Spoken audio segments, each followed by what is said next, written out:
Meaning of fish stick.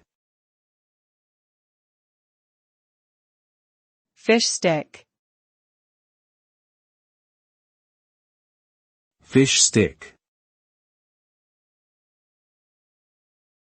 Fish stick. Fish stick.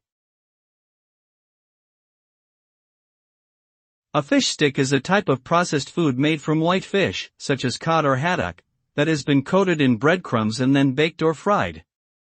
They are often frozen and reheated for quick and easy meals. Fish sticks became popular in the 1950s as a convenient and affordable way to serve fish to families. Today, they remain a popular staple in many households and a favorite among children.